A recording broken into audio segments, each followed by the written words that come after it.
विष्णुपदाय कृष्णपृष्ठाय भूतले श्रीमते भक्ति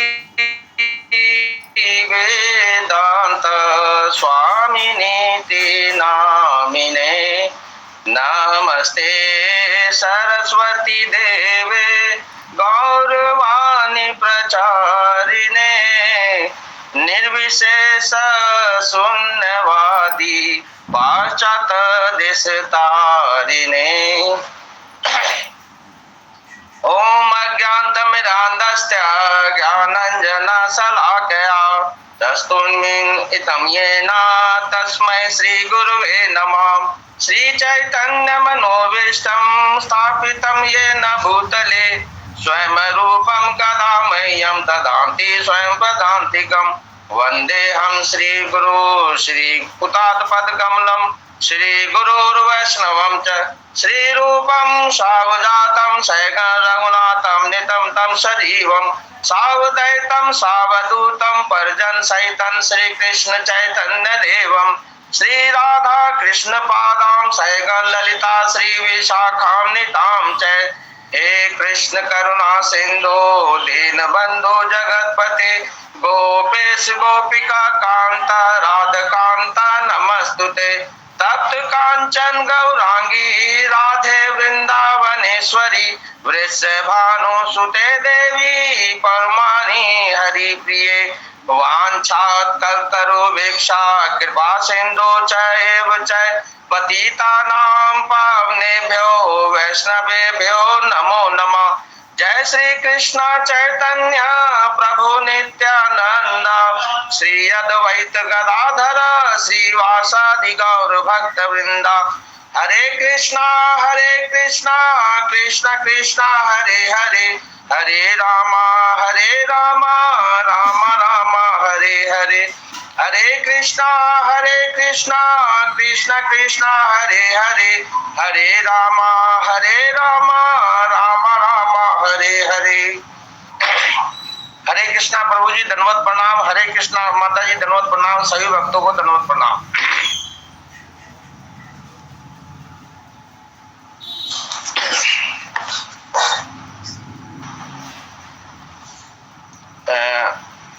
आज की कक्षा में सभी भक्तों का स्वागत है।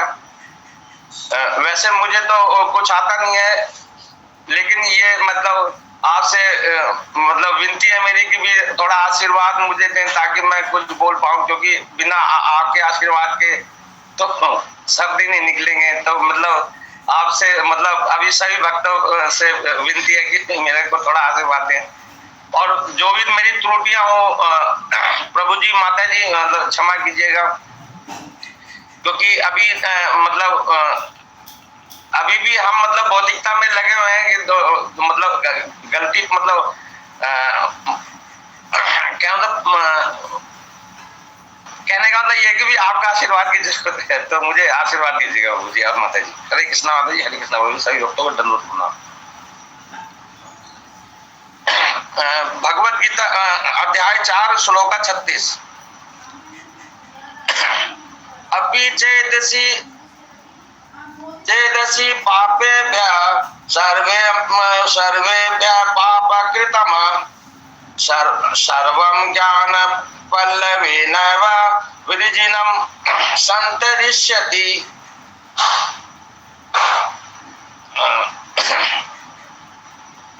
अनुवाद मतलब अर्थ शब्द अर्थ अधि भी चेत यदि हो पापेभ्य पापियों से सर्वेभ्य समस्त पाप कृतम सर्वाधिक पापी सर्वम ऐसे समस्त पाप कर्म ज्ञान पल्लवेन दिव्य ज्ञान की नाव द्वारा एवं निश्चय ही ब्रिजिनम दुखों के सागर को संतरिष्यति पूर्णतया पार कर जाओगे। तो मतलब इसका अर्थ यह है कि मतलब कहना ये इस श्लोका का मतलब क्या है, भगवान कहते हैं यदि तुम तुम्हें समस्त पापियों में भी सर्वाधिक पापी समझा जाए तो भी तुम दिव्य ज्ञान रूपी नाव में स्थित होकर दुख सागर को पार करने में समर्थ होगे। मतलब कृष्ण जी, भगवान कृष्ण जी अर्जुन को कह रहे हैं कि भी चाहे तुम कितने ही मतलब तुम सर्वाधिक पापी भी बन जाओ तब भी तुम दिव्य ज्ञान रूपी नाव में स्थित होकर तुम ये क्या बोलते हैं दुख सागर को पार करने में समर्थ हो गए। तो कहने का मतलब भगवान जी क्यों कह रहे हैं, क्योंकि अर्जुन जी भगवान कृष्ण के एक तो शिष्य हैं, दूसरा सखा भी है और उनको मतलब पूरी तरीके से ज्ञान है उनको कि भी कृष्ण जी क्या है, उनको अपने बारे में और कृष्ण जी के बारे में मतलब आत्मज्ञान है उनको कि भी तो वो भटक नहीं सकते, चाहे वो कितना भी वो नीचे चले जाए तो वो उनके अंदर वो ज्ञान है जिससे वो अपने मतलब वो पार हो सकते हैं अर्जुन जी। तो ये भगवान कृष्ण जी कह रहे हैं अर्जुन जी के लिए, क्योंकि अर्जुन जी को मतलब कृष्ण जी को सब पता है, भगवान जी तो इतने ज्ञानी मतलब हर किसी के बारे में पता है उनको, तो वो उनको ये कह रहे हैं क्योंकि भी भगवान जी ने उनको ज्ञान दिया हुआ पूरा, तो वो पार हो सकते हैं चाहे वो कितने ही, तो वो मतलब वही हो सकता है जो कृष्ण भावना भावित होगा। मतलब उसको तभी ज्ञान होगा ना कि भी अगर जो व्यक्ति कृष्ण भावना भावित नहीं है उसको ज्ञान हो ही नहीं सकता कि भी मैं गलत कर रहा हूं या सही कर रहा हूं। अब हम है पहले भौतिकता में घुसे हुए थे, हमें नहीं पता था कि भी सही क्या है अच्छा क्या है, हमने तो ये जगह था खुद खूब कमाना है, खूब धन इकट्ठा करना है और फंसे रहना है, मतलब पता नहीं था कि फंसे रहना है।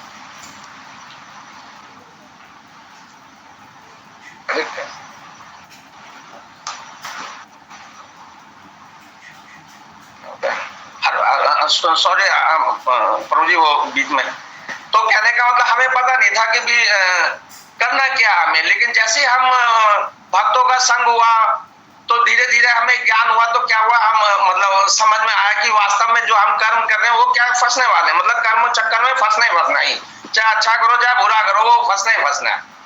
लेकिन तीसरा नहीं पता था कि भी तीसरा रास्ता नहीं पता था कि भी कृष्ण जी के मतलब कृष्ण भावना भावित होकर के ना मतलब इन चक्रों से बचा जा सकता है। तो तात्पर्य शिला प्रभुपाद जी के द्वारा श्री कृष्ण के संबंध में अपनी स्वाभाविक स्थिति का सही ज्ञान इतना उत्तम होता है कि अज्ञान सागर में चलने वाले जीवन संघर्ष से मनुष्य तुरंत ही ऊपर उठ सकता है। तो प्रभुपाद जी कह रहे हैं कि जैसे हमें अपनी स्वाभाविक स्थिति का पता चलता है कृष्ण जी से कि भी कृष्ण जी से हमारा संबंध क्या है, अब कहने का मतलब जैसे पता चलता है तो तभी हम है ना अज्ञान के सागर, अज्ञान क्या है मतलब अज्ञान सागर किसे कहा गया, मतलब जैसे ये भौतिक जगत को ही अज्ञान सागर कहा गया। तो भौतिक जगत क्या है, भौतिक जगत तो हमें सब मतलब कई हम पीछे से चर्चाएं करते आ रहे हैं, कई श्लोका में भी हम मतलब भौतिक और आध्यात्मिक करते आ रहे हैं, पता है हमें। तो भौतिकता क्या है कि भी यहाँ पर फंसे रहना, भौतिकता मतलब जो बिना कृष्ण जी को बीच मतलब जब तक बीच में ना रख करके सेंटर में ना रख के भगवान जी को और वो कर्म करते हैं हम, तब तक वो हम भौतिकता कहलाती है। मतलब ये बीच में कृष्ण जी का नाम नहीं है तो वो भौतिकता वाला है। तो हम क्या है भौतिकता में फंसे हुए हैं, मतलब अज्ञान के सागर में फंसे हुए हैं। तो इस अज्ञान के सागर को पार कैसे करेंगे, तो अब कैसे करेंगे जब हम कृष्ण जी से अपना संबंध जानेंगे, संबंध जानेंगे मतलब अपना आत्म साक्षात्कार करेंगे। जैसे अब हम तीन तरीके से समझ सकते हैं, जैसे क्या है कि भाई भगवान से भाई हम कौन है और भगवान कौन है, और तीसरा क्या है भगवान और हमारा संबंध क्या है। जैसे ये स्थिति का पता चलता है हम अज्ञान के सागर से बाहर निकलना शुरू हो जाते हैं। आज क्या है भाई, तभी तो आज हम पहले मतलब वास्तविक स्थिति का हमें पता चला है, तभी आज भक्तों का संग मिल रहा है। तो हमें और कहने मतलब जो भगवान जी ने भगवत गीता दी है हमें, एक तरीके से ये कहने का मतलब गोलोक धाम जाने का रास्ता है। अगर हम भगवत गीता को मतलब आत्म साक्षात कर ले, मतलब उसको हम सही पूरी तरीके से समझ ले और पढ़ ले, मतलब उसके ज्ञान को, तो क्या है, हम कृष्ण जी गोलोक धाम जा सकते हैं बिल्कुल। मतलब तो मतलब फंसे रहने का कारण क्या है, अज्ञानता। तो इसलिए हम ये कहते हैं अज्ञान के सागर में फंसे हुए हैं। क्यों? क्योंकि हमें पता ही नहीं है। हम तो बस यही सोचे कि भी जो हम कर रहे हैं हम ही हम है, और तो कोई है नहीं पीछे। आज तक मतलब सभी व्यक्ति हैं, मतलब अपने मतलब ये घर में सिमटे हुए हैं कि भी ये करना है, वो करना है, वो करना है, लेकिन हम बाहर को नहीं देखते। जो घर से बाहर का माहौल क्या है कि मतलब वो बारिश हो रही है, ये हो रहा है, वो हो रहा है, वो उधर ध्यान नहीं है। क्या मतलब ये क्यों हो रहा है, क्यों पीछे, मतलब अगर ये हम जान ले, मतलब उधर मतलब भौतिकता में लगे हुए, आध्यात्मिक की तरफ हमारा ध्यान है ही। तो इस वजह से हम फंसे हुए हैं, मतलब अज्ञान के सागर में फंसे रहने का मेन कारण यही है कि हम अपनी वास्तविक स्थिति को जान नहीं रहे कि हम क्यों हैं, क्यों भटक रहे हैं, क्या कारण है, मतलब कौन से मतलब कर्म किए हैं हमने जिसकी वजह से हम, अब कहने का मतलब वैसे देखा जाए तो एक अभक्त में और भक्त में अंतर है। अभक्त क्या, अभक्त से कहोगे भाई मतलब अगर उससे कह दिया जाए कि तुमने कोई पाप किया है तो वो कहेगा नहीं नहीं नहीं मैंने तो कोई पाप किया नहीं, पाप किया नहीं। क्यों? क्योंकि वो भौतिकता में है, वो भौतिकता में है, तो इसलिए वो कहता नहीं नहीं जी मैंने तो पाप किया नहीं। लेकिन वही अगर आप भक्त से पूछोगे कि भाई आपने पाप किया, तो वो भक्त क्या कहेगा, भक्त यही कहेगा जी हाँ हाँ बिल्कुल मैंने तो बहुत पाप किए हुए, तभी तो मैं भटक रहा हूँ। क्यों? क्योंकि वो भक्त को ज्ञान है कि भाई मैं क्यों फंसा हूं, क्योंकि कई करोड़ों जन्म ले चुके हैं हम, बार बार बार बार बार बार धरती पे। अब पता नहीं पीछे कितने 84 लाख योनियां पार करी हमने, या मनुष्य। अब वैसे तो ये जो मनुष्य शरीर मिला है बड़ी मुश्किल से तो मिलता है जी, कहना मतलब हाँ हमने ये है कि भी आज अच्छे कर्म किए होंगे तभी ये मनुष्य शरीर मिला, नहीं तो जानवर योनि से निकलना भी बहुत मुश्किल है। अगर कोई व्यक्ति अगर इस मनुष्य योनि से नीचे जानवर योनि में चला आता है तो वो निकलना बड़ा मुश्किल है, बहुत मुश्किल से निकल पाता है। लेकिन ये है कि भी कुछ अच्छे कर्म थे, तो कुल मिला के ये है कि भी भक्त इसलिए वो कहता है क्योंकि वो समझ रहा है कि भाई मैं फंसे रहना है, क्योंकि एक जो पृथ्वी क्या है, मतलब इसमें जेल रूपी है, जेल में कैद है।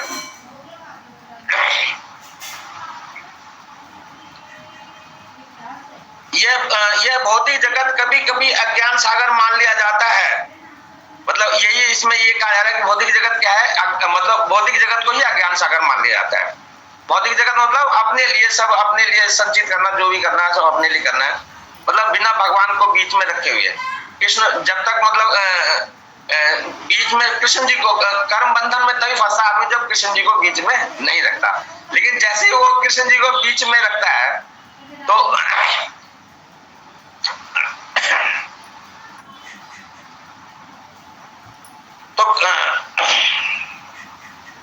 यह भौतिक जगत कभी कभी अज्ञान सागर मान लिया जाता है, तो कभी जलता हुआ जंगल। जलता हुआ जंगल मतलब जलता हुआ जंगल का मतलब ये है कि वही अज्ञान सागर में कोई कितना ही कुशल तैराक क्यों ना हो, जीवन संघर्ष अत्यंत कठिन है। मतलब कुशल तैराक का मतलब ये है कि भी जैसे एक मतलब नदी में तैराकी करी जाए तो वो बड़े आराम से निकल सकता है, या कहते हैं। लेकिन अगर वो समुद्र में करे, समुद्र में को पार करना, क्योंकि वो धरती तो दिखती नहीं दूर दूर तक, मतलब नदी वदी तो छोटे, मतलब उसका आकार नापा जा सकता, लेकिन समुद्र तो अथाह समुद्र है कहां तक, लेकिन उसको वो पार नहीं कर सकता समुद्र को। मतलब कोई भी अच्छा तैराक कितना ही एक्सपर्ट क्यों ना हो, वो मतलब समुद्र को पार नहीं कर सकता है। तो सागर में कोई कितना ही कुशल तैराक क्यों ना हो, जीवन संघर्ष अत्यंत कठिन है। यदि कोई संघर्षरत तैरने वाले को आगे बढ़कर समुद्र से निकाल लेता है तो वह सबसे बड़ा रक्षक है। तो कहने का मतलब ये कि भी जो भौतिकता में फंसे हुए हैं उनको मतलब वैसे ये कि प्रभुपाद जी ने ये सारे जो मतलब आज जैसे हम बैठे हुए हैं, ये तो प्रभुपाद जी की शाखाएं हैं, तो उनसे हम जुड़े हैं, तो धीरे धीरे हम भौतिकता से बाहर मतलब कृष्ण जी की तरफ बढ़ रहे हैं, मतलब हमारा उद्धार हो रहा है जी। पहले तो अज्ञानता में फंसे हुए थे, हमें कुछ ज्ञान ही नहीं था, बस ये है कि भी अपने तक ही सब कुछ सीमित था। मतलब अपने आप को संतुष्ट करने में लगे होते, भगवान को प्रसन्न मतलब उधर ध्यान ही नहीं था जी। लेकिन आज क्या है, आज जो भी कार्य हम कर रहे हैं तो भगवान कृष्ण जी के लिए ही कर रहे हैं। मतलब आज जो भी उनको समर्पित करके करते हैं, क्योंकि हम जो ये भगवत गीता है इसका ज्ञान जो ले रहे हैं धीरे धीरे, तो उससे हमारा उद्धार हो रहा है जी।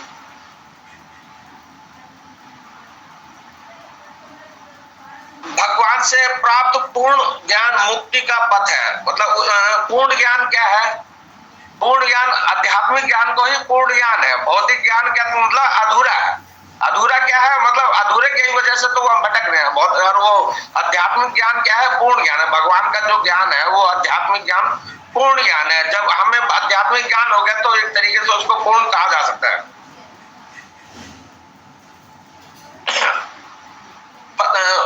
भगवान से प्राप्त पूर्ण ज्ञान मुक्ति का पथ है। कृष्ण भावना अमृत की नाव अत्यंत सुगम है। मतलब जो कृष्ण भावना अमृत की जो नाव है अत्यंत सुगम है, बहुत ही असल आसान है, सरल है। भक्ति पथ मतलब सबसे आसान तो भक्ति ये मेरे को अच्छी लगती है। बाकी और भी है जो प्रोसेस है जो मतलब भगवान को प्राप्त करने के मुश्किल है, लेकिन एक भक्ति है जो सबसे आसान है। मतलब ये 16 माला जब जैसे क्या भगवान मतलब ये कहते हैं प्रभुपाद जी ने जो 4 नियम बनाए, अगर हम इन्हीं को सही तरीके से फॉलो करें, 16 माला का जप करें, तो मतलब क्या होगा, हम धीरे धीरे मतलब भक्तों की नाव में एक दिन बैठ गए, हम भक्तों के बीच में बैठ गए। चाहे हम मतलब कुछ भी नहीं आता, कुछ भी नहीं कर रहे हैं, लेकिन ये है कि भाई भक्तों के बीच में रहने से क्या एक ना एक दिन तो नैया पार लगी जाएगी जी की। मतलब उद्धार हो ही जाना है भक्तों के बीच में रह के। चाहे मतलब नालायक होने की वजह से हम धीरे धीरे ही चले, लेकिन यह है कि अगर भक्तों का संग मतलब उनकी उंगलियां पकड़ के चले तो धीरे धीरे हम पार हो सकते हैं। और कृष्ण भावना की नाव अत्यंत सुगम है, किंतु उसी के साथ साथ अत्यंत उद्दत भी है, मतलब बहुत ही उदार भी है। तो आप ज्ञान को वैसे क्या है कि भी पाने के कई रास्ते मतलब कई प्रकार से प्राप्त होते हैं। जैसे क्या है भौतिक ज्ञान। भौतिक ज्ञान मतलब मैं बता चुका हूं कि भौतिक ज्ञान में क्या है कि भी हम क्या करते हैं, मतलब जब तक भौतिक ज्ञान में भी बहुत संघर्ष है। कहना मतलब ये कि भी अपने आप की अपने जीविका को चलाने के लिए हमें वो भौतिक ज्ञान मतलब एक कमाने वाला ज्ञान, मतलब जब तक मतलब कमाने वाला ज्ञान अगर हमें नहीं है तो मतलब सरवाइव करना है ना धरती पे बहुत मुश्किल हो जाएगा। कहना मतलब इतना वो ज्ञान तो जरूरी है ये जी, मतलब सरवाइव करने के लिए भौतिक ज्ञान। लेकिन क्या है कि भी वो उसी को हम फिर दूसरा क्या है कि भी शास्त्र, दूसरा है शारीरिक ज्ञान। शारीरिक ज्ञान जैसे क्या है कि भी खाने पीने का ज्ञान, ध्यान, व्यायाम वगैरह। तो मतलब इससे क्या है कि भी हम अपने स्वास्थ्य को, शरीर को सही रहते हैं। अब भगवान जी ने भी योग के बारे में बताया, कृष्ण जी ने, तो व्यायाम वगैरह मतलब इस तरीके से क्या है शारीरिक मतलब शारीरिक ज्ञान मतलब खाने पीने का हर चीज पर ध्यान देना। जैसे हर चीज मतलब 3 चीजों में बंधी हुई है, रजोगुण, तमोगुण, सतोगुण, तो वो हम देखते हुए चलना है, मतलब ये है। तीसरा है कि शास्त्रों का ज्ञान। तो शास्त्रों के ज्ञान में मतलब कई चीजें हैं, संगीत का ज्ञान, व्याकरण का ज्ञान, मतलब इस तरीके से। लेकिन वो क्या है, ये थोड़ा मुश्किल है, मतलब हर कोई नहीं समझ पाता। और चौथा ज्ञान है वही आध्यात्मिक ज्ञान। तो आध्यात्मिक ज्ञान क्या है कि भी आध्यात्मिक ज्ञान ही पूर्ण ज्ञान है। तो आध्यात्मिक ज्ञान की जरूरत क्यों है, मतलब आध्यात्मिक ज्ञान से ही हमें पता चलता है कि भी हम मतलब यहाँ फंसे हुए हैं और भगवान के पास जाने का मतलब जो भगवत गीता में हमें बताया रास्ता, मतलब जब तक कृष्ण भावना भावित कृष्ण जी को बीच में नहीं रखेंगे तब तक क्या है हम कृष्ण मतलब वो गोलोक धाम नहीं जा सकते। फंसे रहने का कारण क्या है? वैसे तो ये है कि कृष्ण जी हमारे मतलब देखा हमने मैंने जब से पढ़ा है तो कई लीलाएं भगवान जी की पढ़ी है, तो वो तो रोंगटे खड़े होते हैं।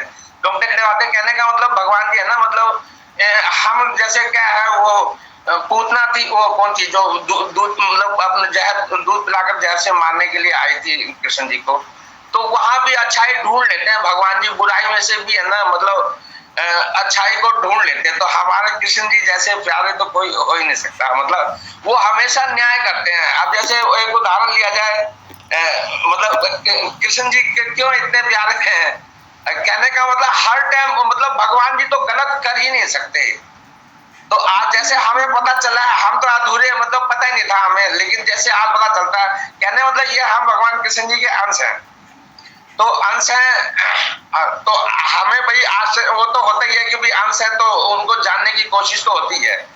तो कृष्ण जी अब वो क्या बोलते हैं, मतलब कई ऐसे लीलाएं भगवान जी की जो उन्होंने हमेशा न्याय किया है, अच्छा मतलब जो सबके लिए सही है और उसके लिए सही है वो मतलब। तो प्रभु जी जो मेरे को समझ में आया तो वो मैंने कहा तो प्रभु जी आप जोड़िए प्रभु जी। कोई मेरी त्रुटियों को क्षमा कीजिएगा प्रभु जी। हरे कृष्णा।